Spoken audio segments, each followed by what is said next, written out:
Assalamualaikum warahmatullahi wabarakatuh. Di video kali ini saya akan membahas beberapa tugas ya mengenai siap produksi sumber daya manusia dan dua itu sama mungkin tugas yang pengembangan sistem ini saya bahas diskusinya. Kalau nanti saya mungkin akan bagi menjadi dua part ya. Yang satu membahas flowchart produksi dan sumber daya manusia. Nah, yang satu lagi saya akan bahas mengenai proses pengembangan sistem dan beberapa artikel yang sudah saya bagikan. Oke, ini saya mulai dulu dari dari flowchart siap produksi yang kasusnya saya berikan yaitu perusahaannya World Widget Company ya. Karena ini soalnya panjang sampai 5 halaman ya, jadi saya buat dua bagian karena di dalamnya ada pembelian, produksi dan pengajian, tetapi saya fokuskan untuk yang ini saja, yang spesifik di produksi dan juga pengajian ya. Jadi kan kalau pembelian kan sebelumnya kalian sudah coba ya. Jadi untuk yang pembahasan ini saya akan membahas yang produksi dan pengajian saja.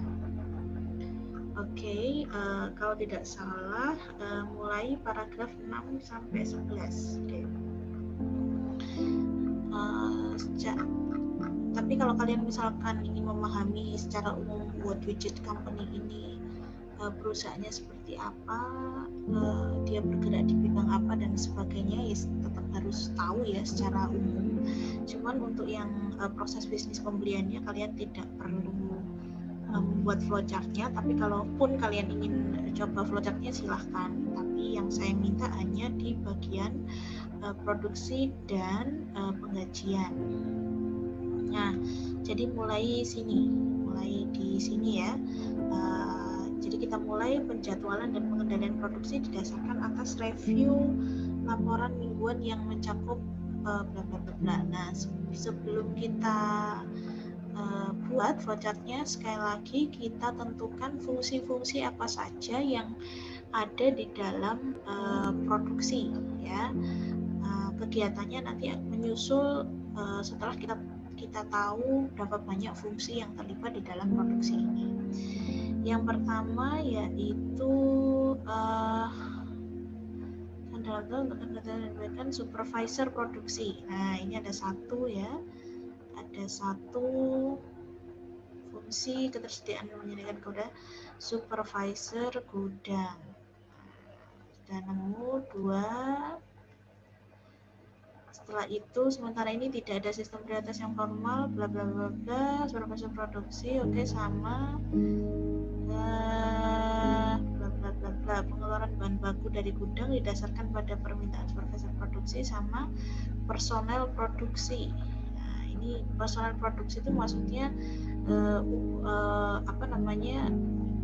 pegawai produksi ya, bisa juga ditulis karyawan produksi gitu juga.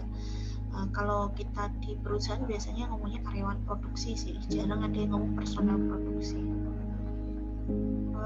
Formula ini untuk modal dan baku produksi akan mulai dijalankan segala waktu di berbagai stasiun kerja dalam proses melakukan pengecekan dan kuantitas. Nah, untuk yang stasiun kerja ini karena tidak dibuat detail apa ya stasiun kerja ini, jadi tergantung nanti soalnya seperti apa. Apakah stasiun kerja ini misalkan ada mandornya atau sebagainya, saya belum baca sih soal berikutnya, tapi sementara saya kasih warna ini dulu dan sebelum saya masukkan jadi fungsi yang kita buat nanti di flowchart. Oke, bagi tidak ada pengendalian produksi, kuantitas dan tujuan gudang. Nah ini nanti ada tambahan, berarti berapa ya?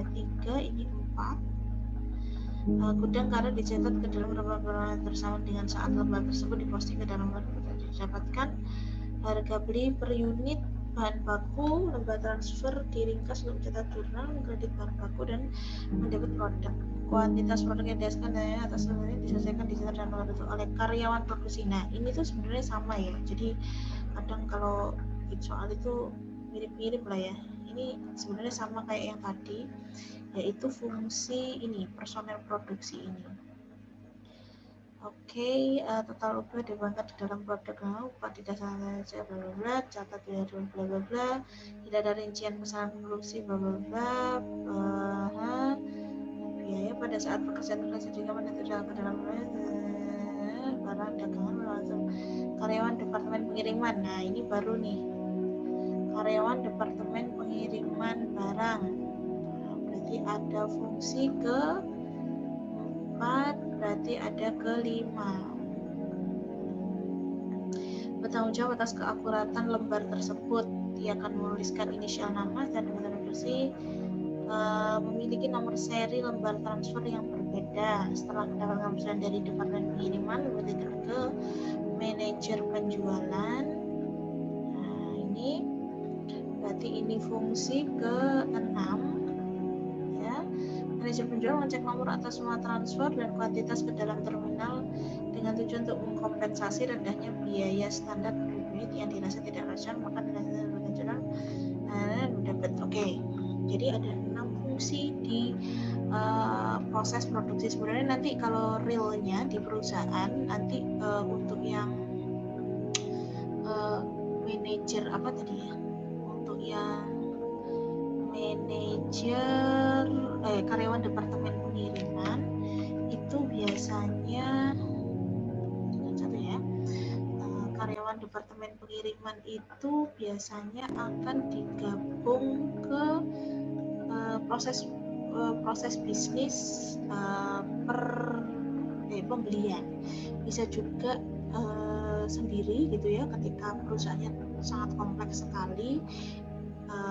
Itu biasanya juga ada departemennya sendiri. Jadi tergantung perusahaan bagaimana dia membagi fungsi-fungsi dan kaitannya dengan proses bisnis ya gitu. Nah, berarti ada 6 fungsi ya di sini, ada 1 2 ya kan 6 ya. Oke. 2 3 4 5 6. Dari sini saja dulu, semoga nanti ketika saya random check tugas kalian setidaknya ada 6 ini saja dulu, itu sudah oke ya. Kalau ujian ini biasanya sudah dapat nilai yang signifikan lah, setidaknya bisa mengenali masalah nanti bentuknya seperti apa, apakah ada yang kurang dan sebagainya, itu bisa jadi pertimbangan. Masih saya pertimbangkan untuk betul gitu, karena kadang persepsinya berbeda-beda. Cuman kalau jumlah personelnya kurang, atau personelnya kurang, fungsinya kurang ya, atau simbolnya salah, nah itu yang biasanya menjadi pengurang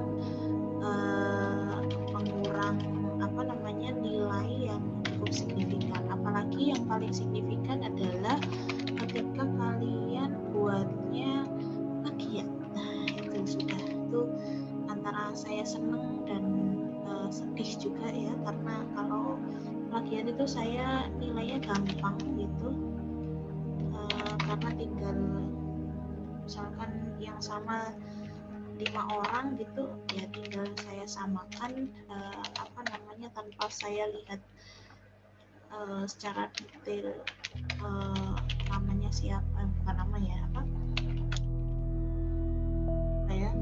dari kelas apa dan sebagainya gitu. Biasanya saya tidak begitu peduli. Kalau dilihat secara umum saja, biasanya kan kalian ngasih nama nih, di sini nama, kan kasih kotak gitu, kasih nama nih gitu, kotak-kotaknya itu loh plek. Nah kalau sudah saya kayak gitu itu biasanya saya seneng dan nggak seneng juga sih, karena kan senengnya saya nggak perlu tinggal saya jadikan satu saja nilainya gitu. Nggak senangnya sih ya Allah mosok ya nyoto gitu ya. Oke, sementara seperti ini ya, kita lihat dari hasil kalian seperti apa. Saya ambil dari KP1 dulu. Mana ya?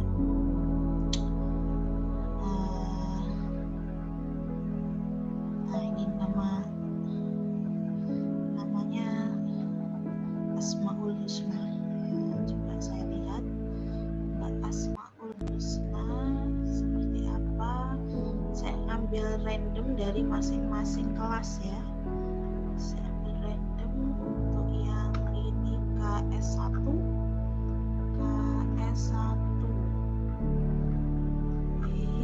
Saya coba ambil mana ya? Tadi sudah A, sekarang yang namanya B kira-kira ada nggak ya? Ini 28 yang ngumpulin cuma 22. Oke, nggak apa-apa. Yang 6-nya mungkin berharap ada keajaiban atau gimana gitu mungkin ya, saya nggak paham. Oke, saya buka bulan Ramadhani. Oke, saya download saja ya. Bulan ini dia pakai. Nah, kalau kayak gini hati-hati ya. Oh, nggak benar, sudah bisa di-download. Yang saya susah itu kalau misalkan kalian nggak kasih akses itu, nah itu saya alasan minta akses. Oke, berikutnya saya ambil dari yang IKS1 sudah, saya ambil dari KS2 ya. Jadi saya ambil satu-satu. Saya bandingkan mana yang sekiranya mendekati sempurna dari soal ini. Oke, wait. Nah ini. Kok penjelasan? Sorry. Ngapain saya buka YouTube saya sendiri ya? Nah, let's see KS2.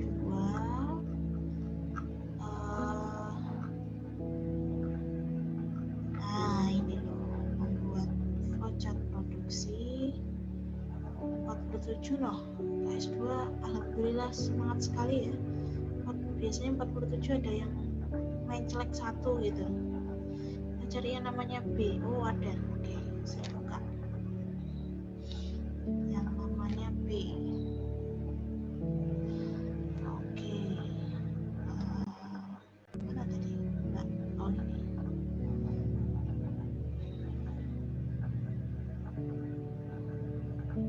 Oke, ada yang tadi gitu.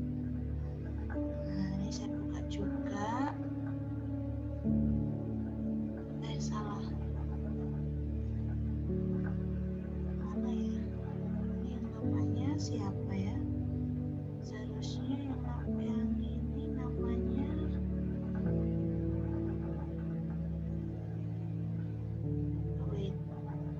Asmaul Husna, ini enggak. Oh oke. Ya sudah, saya coba buka semuanya saja ya. Punyanya Mbak Bulan Ramadhani. Oke, mari kita lihat punyanya Mbak Bulan. Kelas apa ini? Kelas KP berapa ini tadi ya? KS1 ya. Oke, untuk yang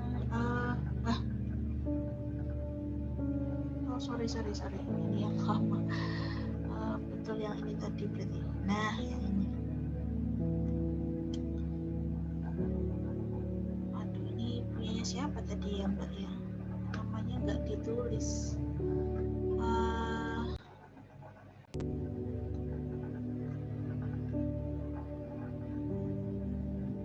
Kalau nggak ada di ini saya susah nilainya.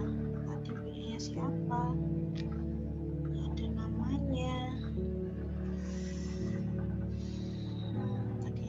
saya buka KS1. Nah, kan salah lagi.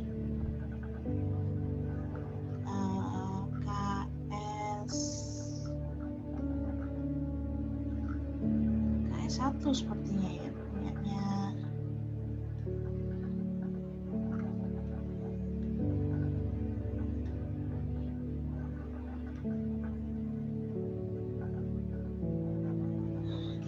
Siapa? Saya buka ini ya. Ini enggak ada gini ya, saya bingung. Ada namanya enggak sih ini? Mungkin coba saya cerita deh. Kalau enggak ada namanya gini saya pusing kan. Terus gimana ini? Saya milih satu-satu ini kan susah ya guys.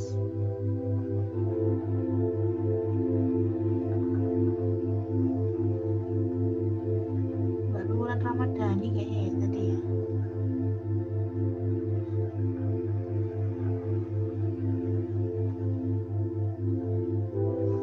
Coba saya buka ya. Sama enggak?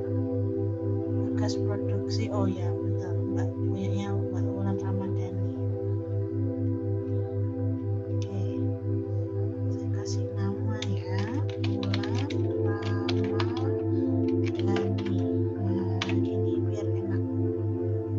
Oke, saya coba ini ada 4. Nah kayak gini nih, secara fungsi sudah kurang ya. Seharusnya fungsinya tadi sesuai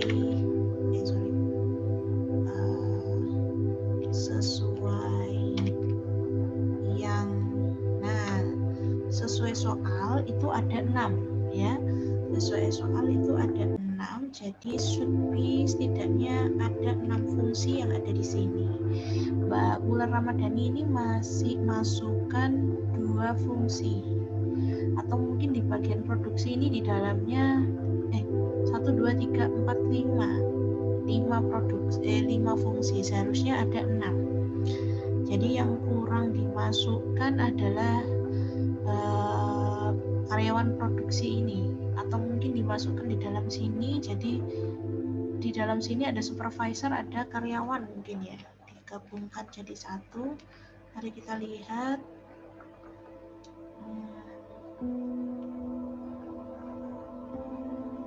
Nah gini,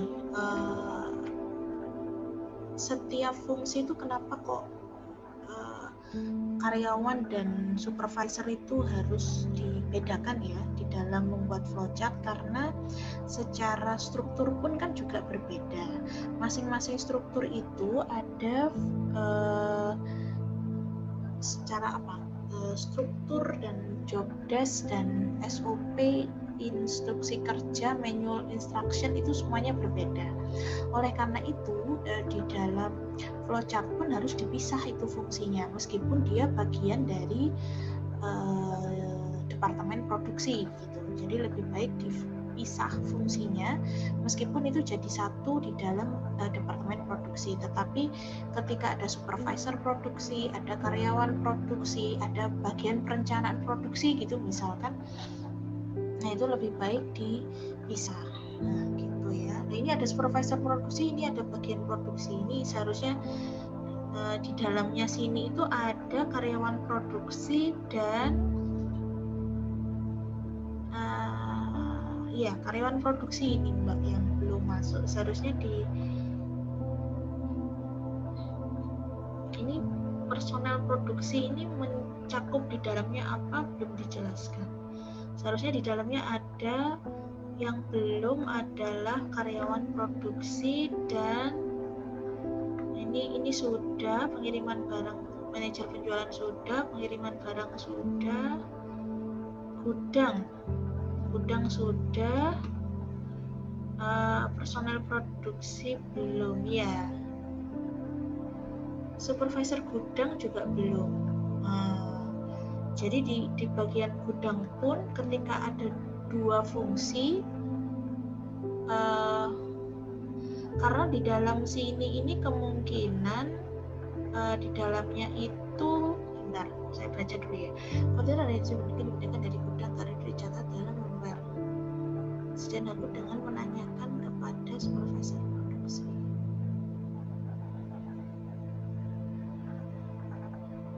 Ya sih, ini masih belum tentu sih apakah ini sama dengan ini ya. Nah, ini juga belum tentu, tapi ya kita lihat saja nanti. Oke, kita coba dari yang pertama saja. Oke, mulai sebenarnya karena ini rangkaian dari flowchart pembelian juga, lebih baik mulainya itu kita buat yang tambahan ini. Nah, ini apa namanya? Nah, off page reference. Jadi meskipun kita tidak buat flowchart yang pembelian, tapi sebaiknya ditambahkan di sini. Saya berharap sih sebenarnya untuk yang tugas yang berikutnya itu, yang ini ya, yang mana ini? Mana setelah produksi itu kan ada penggajian. Nah, penggajian itu sebenarnya saya karena ini nyambung ya, mulai dari paragraf ke-12 sampai berikutnya itu kan sebenarnya satu rangkaian kegiatan. Nah, saya berharapnya kalian menambah ditambah sini aja di page 2 ini. Cuman sepertinya kalian buat pisah ya, tapi ya nggak apa-apa lah. Oke, kita lihat saja dari yang 5 fungsi yang dibuat Mbak Wulan ini apakah secara simbol benar, itu aja dulu ya. Kalau dibuat satu-satu nanti agak lama. Penjadwalan dan pengendalian waktu didasarkan atas review laporan mingguan yang mencakup laporan produk selesai yang ada di tangan, produk selesai yang sedang dipesan, serta review atau tidak ada sistem formal. Oke. Setelah menentukan kuantitas produksi yang diperlukan, supervisor produksi mengecek ketersediaan bahan baku. Nah, ini tidak dijelaskan ya. Di sini tidak dijelaskan ini yang buat siapa. Ini yang buat orangnya siapa gitu, fungsi apa gitu, nggak dijelaskan. Tapi mungkin di sini nanti akan dijelaskan. Setelah menentukan kuantitas produksi yang diperlukan, supervisor produksi mengecek ketersediaan dengan menanyakan kepada supervisor gudang. Nah, kata-kata menanyakan ini agak susah kita buat flowchartnya ya, karena kalau menanyakan itu biasanya kalau asumsi saya ya menanyakan secara manual gitu, nggak ada dokumentasi recordnya gitu, nggak ada recordnya. Kalau sebenarnya yang paling ideal adalah menanyakan melalui email atau memo dan sebagainya. Intinya ada recordnya lah, proses menanyakan itu. Sementara ini tidak ada sistem prioritas yang menentukan pengeluaran bahan baku dan laporan mingguan untuk menentukan kualitas review pada produk yang diprioritas, memastikan ketersediaan bahan baku. Oke. Pengeluaran bahan baku didasarkan pada permintaan. Oke. Berarti yang membuat ini yang membuat adalah supervisor produksi. Oke. Nah, kalau seperti ini laporan mingguan kan ya, laporan mingguan dibuat oleh bagian supervisor produksi. Nah, ini sebaiknya ditambahkan keterangan ini mencakup laporan produk selesai yang ada di tangan, produk selesai yang sedang dipesan, review atas produk yang diproses. Jadi di sini ini review ini kalau ingin laporan mingguan ini dikasih keterangan isinya laporan mingguan ini apa. Jadi sebaiknya ditambahkan laporan produk selesai yang sedang dipesan, serta review atas produk yang sedang diproses gitu, untuk menentukan kuantitas produksi. Habis gitu menentukan sementara ini tidak saya cek ketersediaan bahan baku. Oke. Pastikan ketersediaan dan menanyakannya kepada gudang. Oke. Sementara ini tidak ada sistem mana supervisor produksi hanya akan mempertimbangkan pesanan dan penerimaan produk selesai berdasarkan penilaian atas produk mana yang lebih diprioritaskan. Nah, ini juga tidak jelas ya seperti apa, tetapi mungkin masuk di kategori digambarkannya ada di review ini sih. Sebentar. Sementara ini tidak ada sistem proses yang formal dilatar tentang produk selesai yang aman yang harus diserahkan ke toko. Oh, yang diserahkan ke toko. Selanjutnya yang mempertimbangkan permintaan pesanan dan menyerahkan produk selesai ke toko berdasarkan penilaiannya atas produk mana yang lebih berarti ini berdasarkan preferensi dari supervisor gudangnya sendiri gitu ya, untuk diserahkan ke tokonya. Oke. Pengelolaan bagi ini didasarkan pada permintaan. Seharusnya dikasih keterangan juga ya Mbak di sini. Jadi keterangan seperti ini. Nah, keterangan yang ini nih. Setelah ini tidak ada prioritas wanita untuk menentukan produk selesai yang aman yang harus diserahkan ke toko. Nah, ini prosesnya di dalam sini ini di mana nih?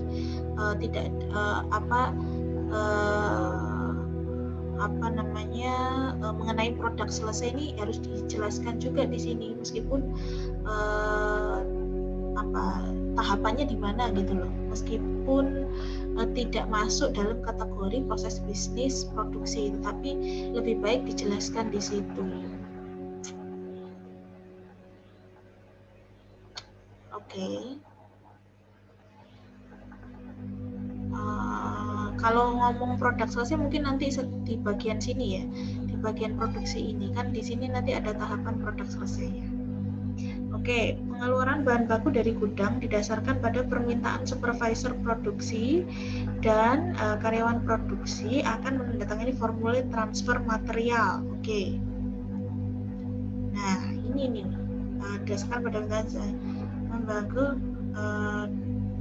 supervisor produksi kuota membuat form LT ini apa Mbak? Ada keterangan nggak LT ini apa? Oh, lembar transfer. Oke, nice, bagus, ini dikasih keterangan seperti ini. Oke. Yang membuat LT itu bagian karyawan produksi apa gudang ya? Oh, gudang ya, betul.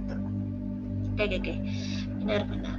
Untuk perbarui file persediaan bahan baku pada saat menerima bahan baku akan dimulai dijalankan sekali waktu di berbagai stasiun kerja. Oke. Kuantitas dan deskripsi bahan baku yang dipindahkan dari gudang ke area produksi dicatat ke dalam lembar transfer. Urut cetak, ada keterangan nggak urut cetak? Oke, bahan baku ditransfer. Bagus sekali, ini sudah jelas. Form LT, oke, bagus. Cek kuantitas. Oke.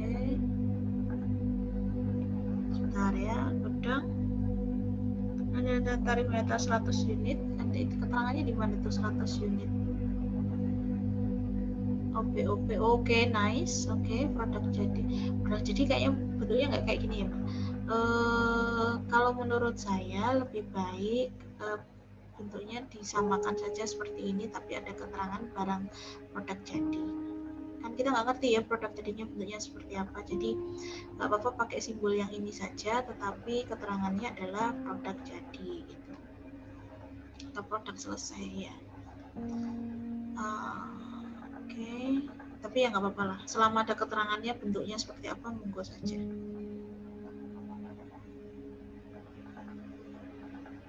Nah, keterangan yang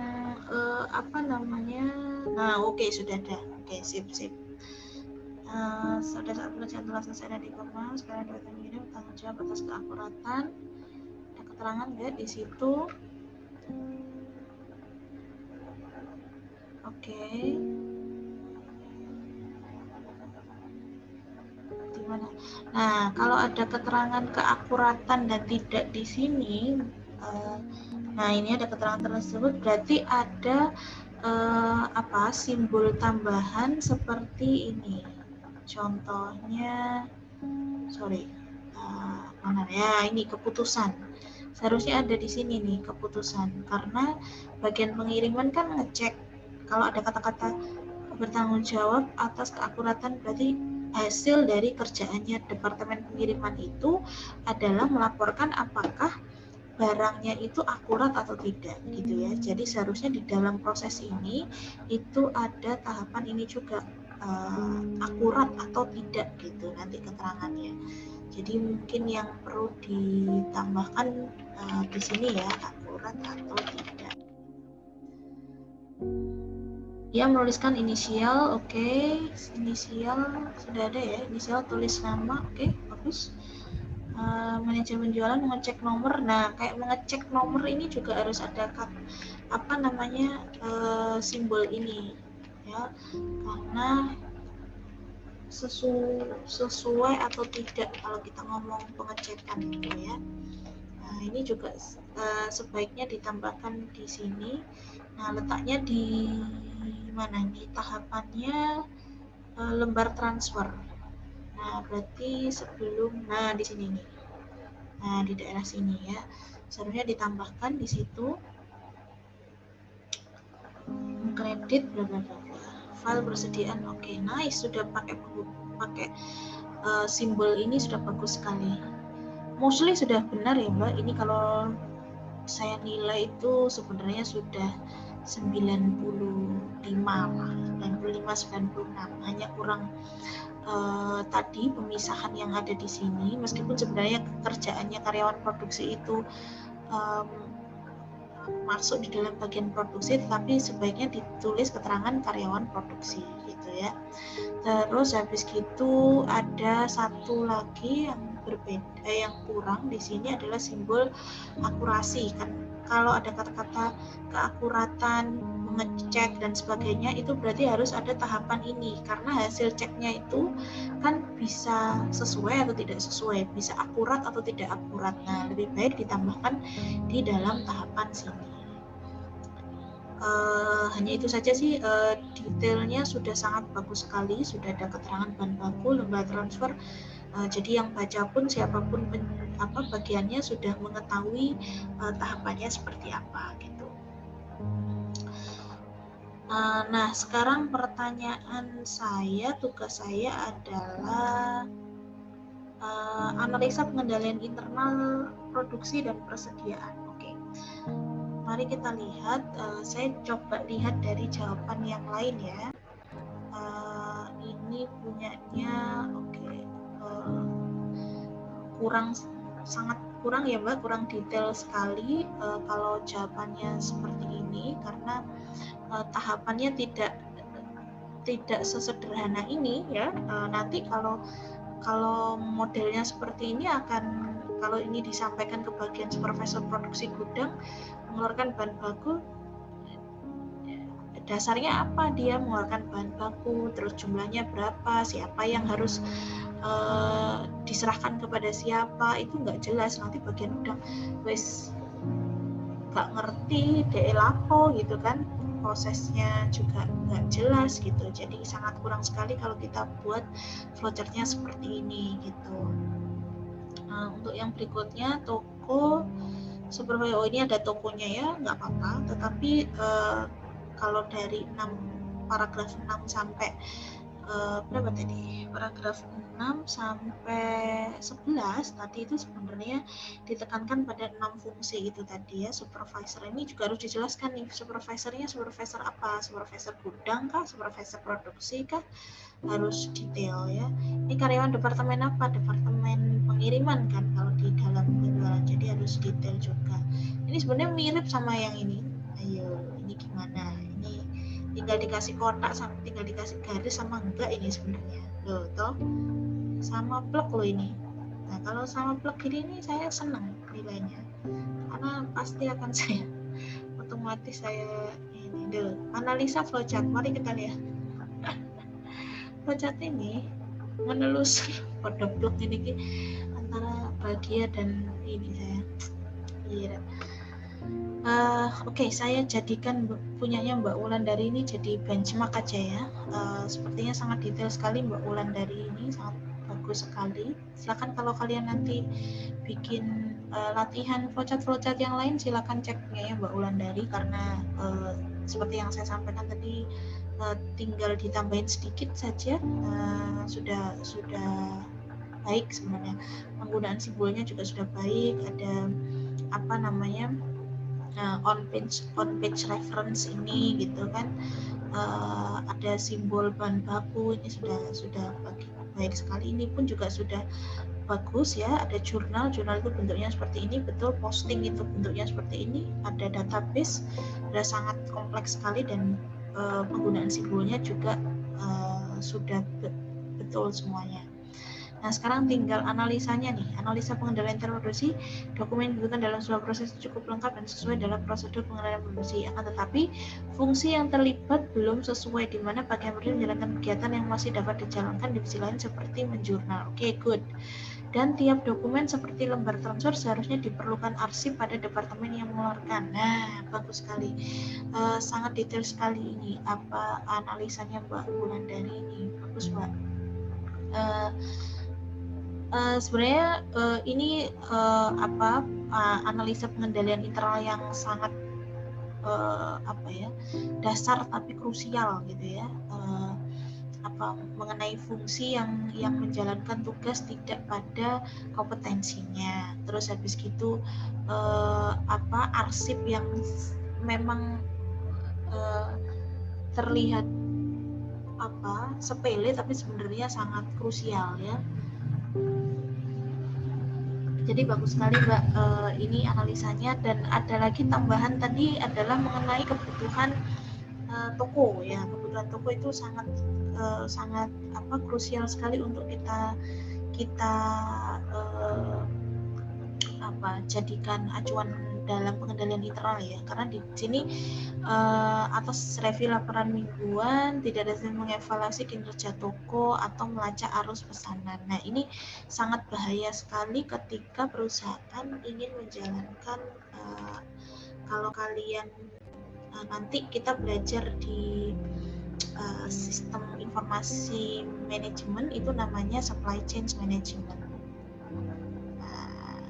Supply chain management. Jadi kita memproduksi itu seharusnya kan berdasarkan permintaan. Idealnya ya berdasarkan permintaan. Nah, tapi kalau dan permintaan di kasus ini itu diwakilkan oleh toko, ya kan, diwakilkan oleh toko. Jadi seharusnya penjualan toko itu dijadikan dasar juga untuk jumlah unit yang ingin diproduksi. Nah, sayangnya ini tidak ada. Jadi didasarkan kepada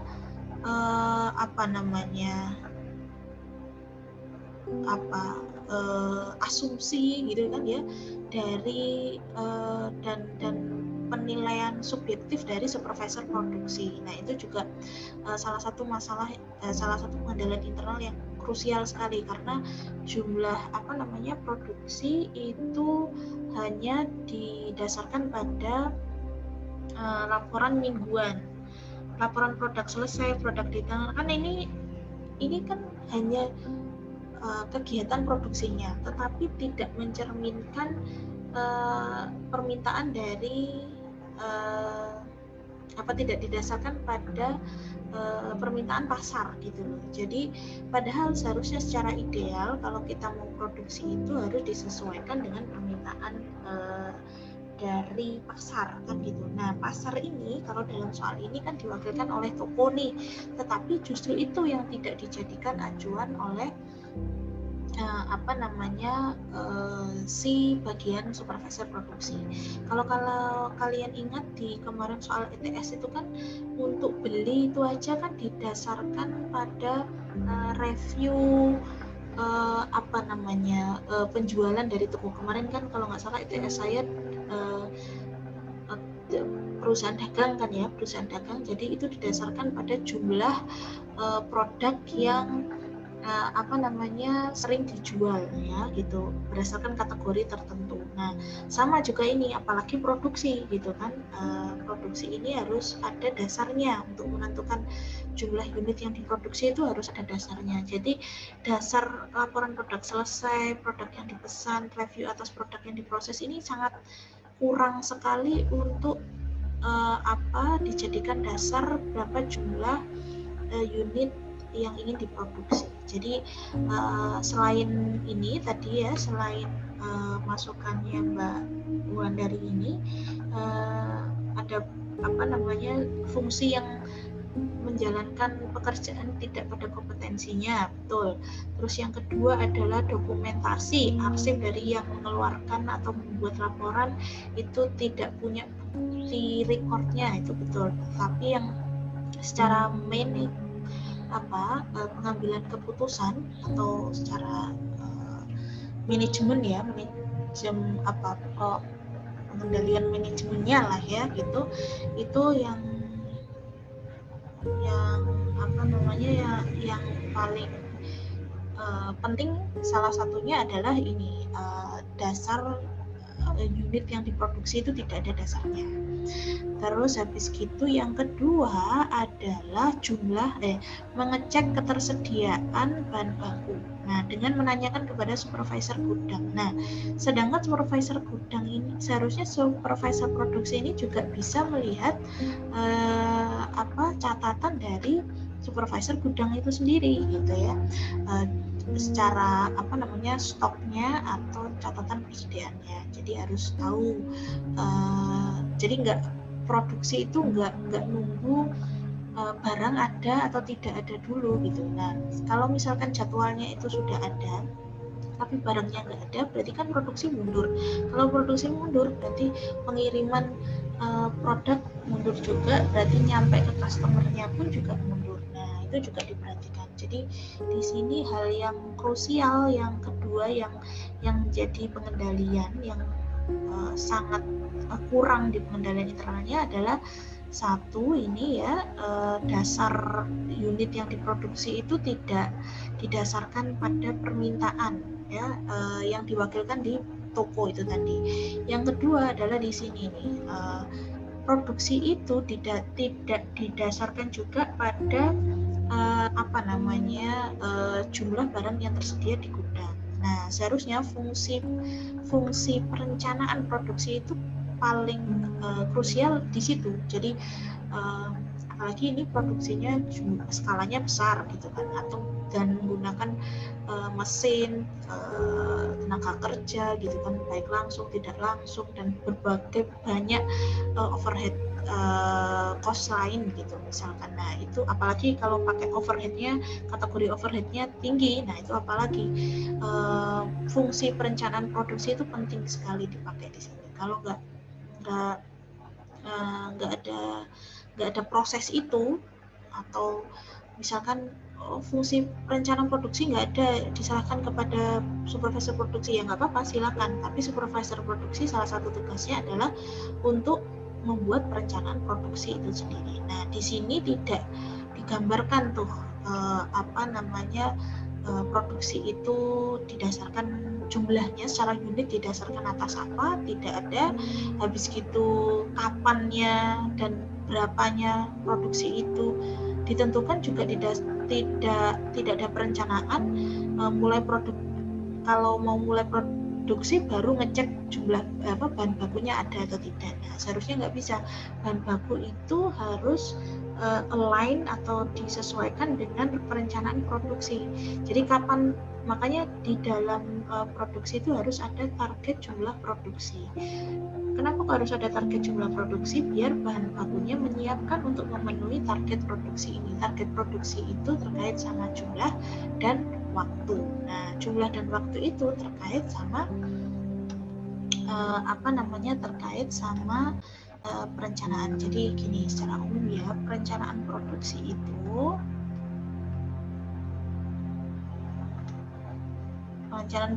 itu secara gampangannya itu kan ada setidaknya ada dua poin penting. Yang satu secara jumlah, yang satu secara waktu. Nah, ini nanti menentukan indikator-indikator yang lain. Jadi karyawan, ya kan? Karyawan, terus kemampuan mesin,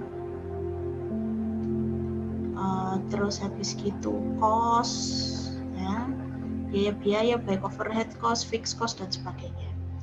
Nah, sedangkan di dalam kasus itu tidak ada perencanaan, ini nggak ada nih, ya kan?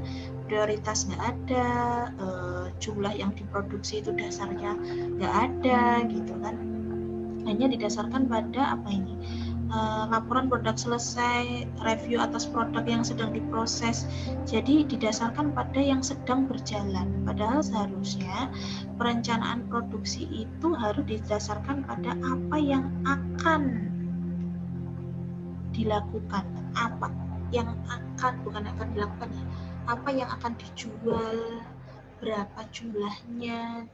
Jadi kalau ngomong perencanaan itu kita ngomongnya ya perkiraan, ya, perkiraan berdasarkan data historis. Nah, sedangkan yang dilakukan oleh buat widget itu adalah sekarang, yang dilakukan sekarang gitu, yang dilakukan sekarang, ini saat ini. Padahal seharusnya kalau ngomong perencanaan produksi itu harus memprediksi apa yang akan yang mau dijual di masa depan. Nah, bagaimana cara menentukan ini? Ya, masa depan itu maksudnya forecastingnya ya. Bagaimana menentukan jumlah dan waktu produksi ini atau target produksi ini untuk target produksi ya.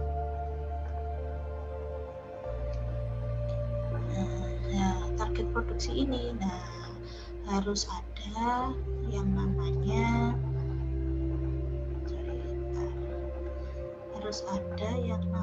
yang untuk menentukan ini harus tahu permintaan. Permintaan ini sumbernya dari mana? Dari pasar. Justru seharusnya bagian penjualan itu yang ngasih data. Nah, kan penjualan belum terjadi. Nah, bagaimana? Ya, bagian penjualan bisa lihat dari data historis. Nah, makanya seharusnya kalau di kasus itu toko itu yang seharusnya jadi jadi acuan sebagai wakil dari pasar itu. Nah, gitu. Terus berikutnya, kalau sudah kita tentukan nih permintaannya, inilah yang menjadi dasar berapa jumlah dan waktu yang harus berapa jumlah produksi dan kapan produksi itu harus dilakukan gitu.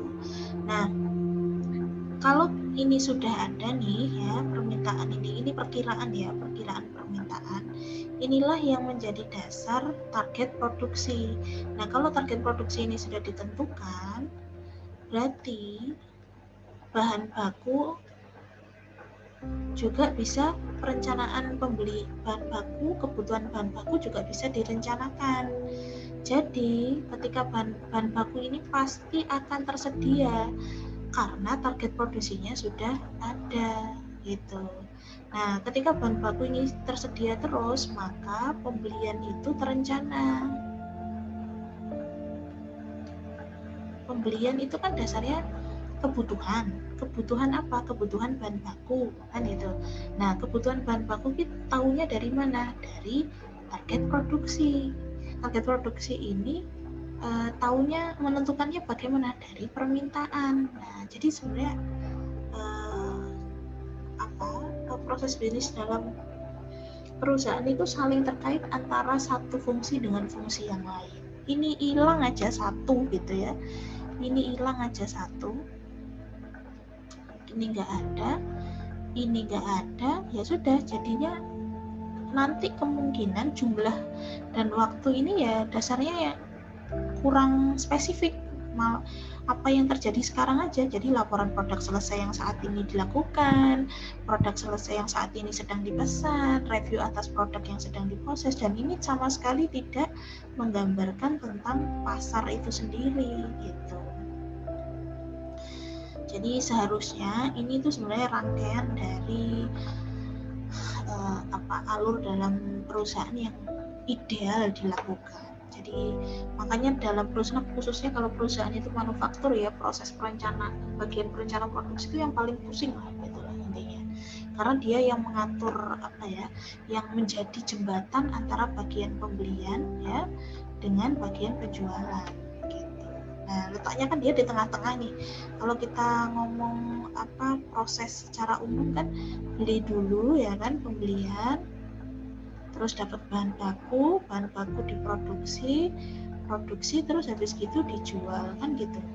Nah, secara logika kan bentuknya seperti ini. Nah, makanya di sini ini menjadi punjernya perencanaan di produksi ini, karena dia menjadi jembatan antara penjualan dan bahan baku. Jadi seperti itu ya, itu yang pengendalian internal, analisa dari pengendalian internal yang seharusnya ada dan belum diterapkan di What Widget Company. Oke, berikutnya saya akan ambil yang punyanya Mbak Wulandari aja deh ya, sekalian saya lanjutkan. Punyanya Mbak Wulandari tadi ya.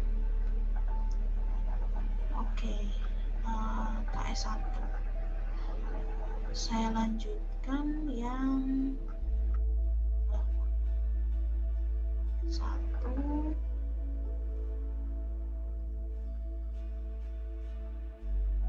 Yang SDM ya. Selanjutnya saya lanjutkan payroll dari yang SDM saja. Oke. Nah, yang di SDM ini saya minta lanjutannya bikin flowchart juga. Saya lihat dulu tambah berkurang nih. Enggak ding, bertambah 1, lumayan lah. Bulan Ramadan ini. Oke. Saya download.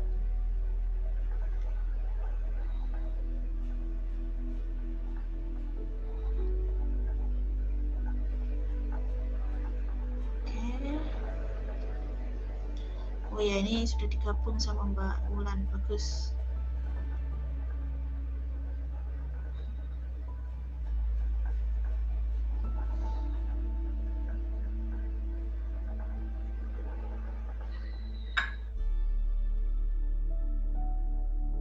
Oh nice, bagus Mbak. Nah ini yang tadi saya minta. Jadi digabung 2 halaman gitu. Oh nice. Saya senang kalau memahami gini. Nah kayak gini Mbak, ini bener ini ada proses gini, jadi ada pengecekan gini kesalahan. Analisanya, oh nice, bagus. Posisi biro jasa komputer dilakukan job desk termasuk tugas dari departemen manajer, betul.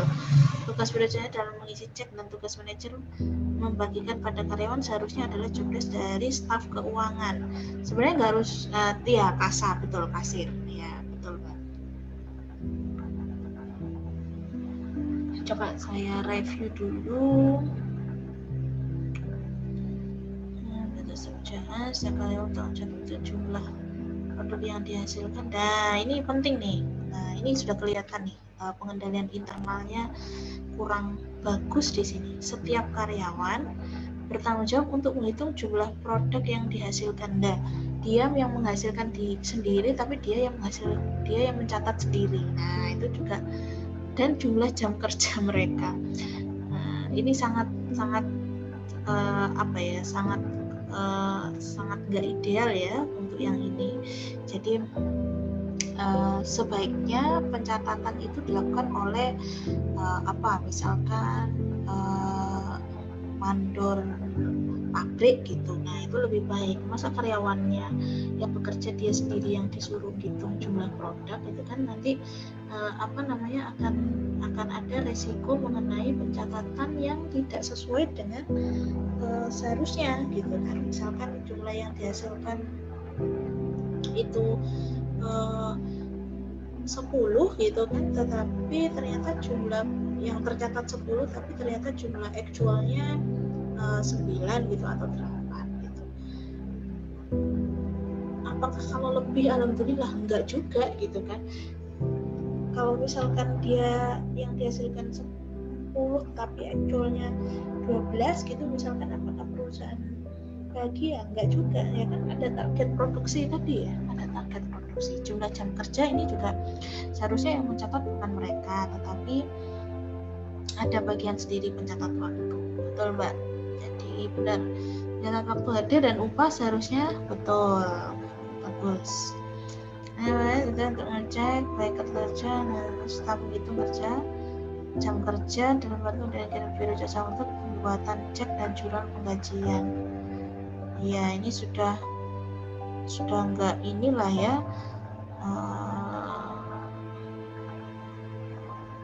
kayaknya nggak perlu. Harusnya bersama dengan lembar waktu yang diberikan ke biro jasa memuat ruang untuk diisi batch total upah kotor per kategori pendapatan. Saat ini batch total tidak dihitung. Kenapa ini tidak dihitung ya?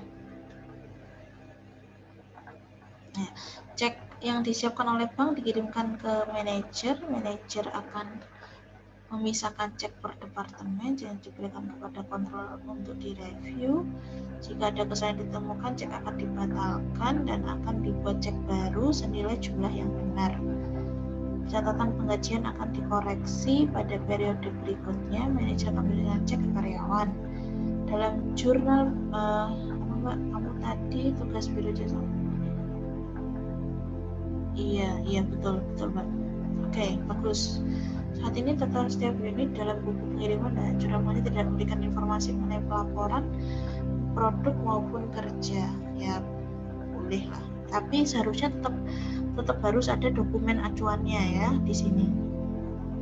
Akuntan biaya baru ini mulai menggunakan satu program untuk mengakumulasi dan mencetak lembar biaya dengan menggunakan sistem time sharing. Belum selesai dilakukan perusahaan berencana. Kayaknya saya mintanya sampai halaman 17 juga ya. Catatan bisnis sebelumnya ini diterapkan item bahan baku harus diberi nomor kode. Saya itu dilakukan kembali lalu dirancang untuk dilayani mengandalkan menggunakan bisnis yang persediaan tahunan menggunakan kuantitas yang ada di tangan, which is nggak apa-apa juga sih.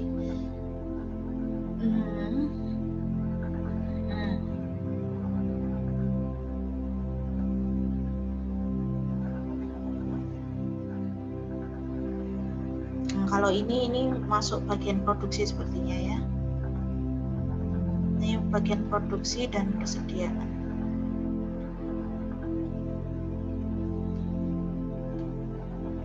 Tapi menjadi dasar untuk jumlah barang yang dihasilkan tadi ya oleh pegawai ya. Oke. Buat cek baru, oke. Saya sudah bagus. Nah ini Mbak, batch control itu iya sih benar-benar batch control seperti ini bentuknya. Iya benar Mbak. Karena di dalamnya ada kumpulan data ya di dalam dokumen ini. Oke benar-benar Mbak.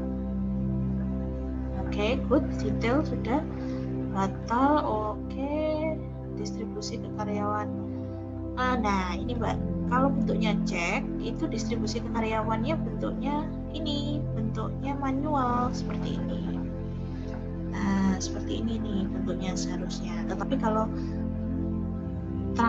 karena bentuknya cek ya, kecuali kalau telegraphic transfer, nah itu bentuknya seperti ini. Tapi karena bentuknya cek dikasih satu-satu, jadi secara manual dikasih. Nanti si karyawan yang mencairkan ceknya sendiri. Oke, mostly sudah oke, detail bagus. Nah silahkan yang lain nanti cek punyanya Mbak Wulan Ramadhani ya, karena sudah betul, sudah sangat betul sekali, sudah detail, hanya beberapa saja yang kurang simbolnya, but overall 95% sudah betul. Oke, untuk berikutnya saya akan jelaskan di materi di pembahasan berikutnya, karena akan panjang ini proses pengembangan sistem dan